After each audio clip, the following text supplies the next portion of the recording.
to Fox News Saturday night, where it should be noted that I'm heading back out onto the road for stand-up comedy at the end of this month, starting in Pittsburgh, November 22nd, followed by November 28th in San Luis Obispo, California, November 29th in Las Vegas, Nevada.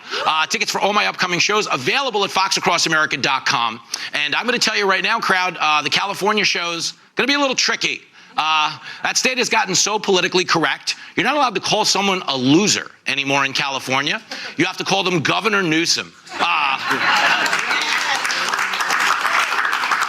Stop it, Jimmy. But I bring up this Newsom incident because his desperate bid for the White House went full sociopath this week. He told a podcast that he grew up poor, which had to be news to the San Francisco Chronicle, which once featured Newsom in an article called Children of the Rich. That's a real thing. That's him right there.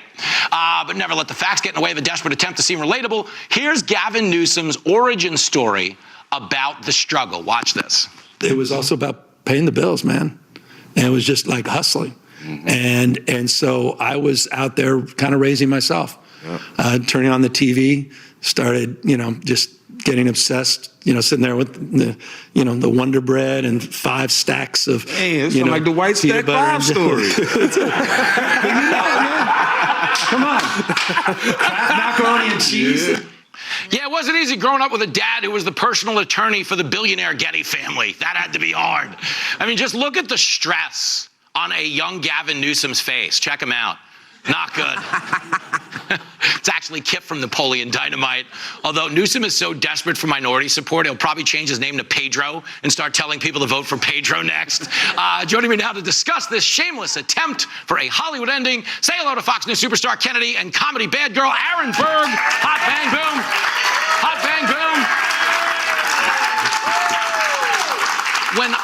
First of all, when I watch Gavin Newsom talk, doesn't he look like the sign language interpreter that faked it at Nelson Mandela's funeral? Yeah. That whole thing? What do you make of this? He's like, I am heterosexual, everybody. I love that he goes on a podcast like, hey, guys, I speak jive. Yeah. Wonder Bread, grape soda, whatever you need, I'll be there. Gavin Newsom. Ghetto Gavin, they call me. Woo!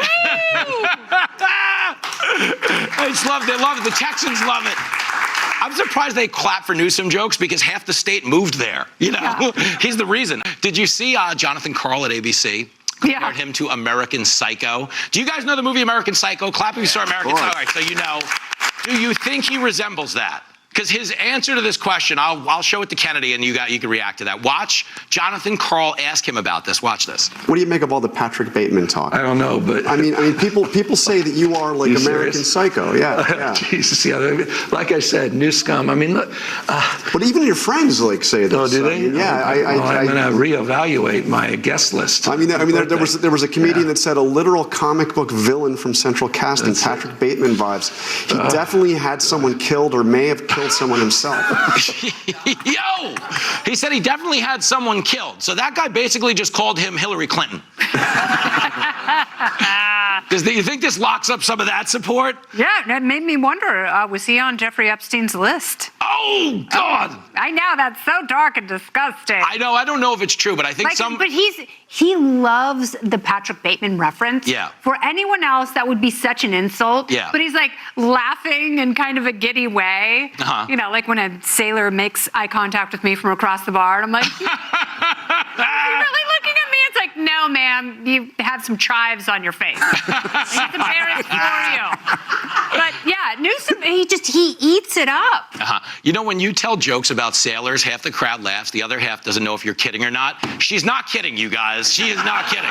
She is the reason Fleet Week is as crowded as it is. I mean that. Holy hell. Right. Yeah, no, that's a true story. She'll be back in May. Yeah. Kennedy is personally responsible for half the seamen in New York Harbor in Fleet Week. And the sailors. Good job. It looks like I'm a wreck. It's in the hole!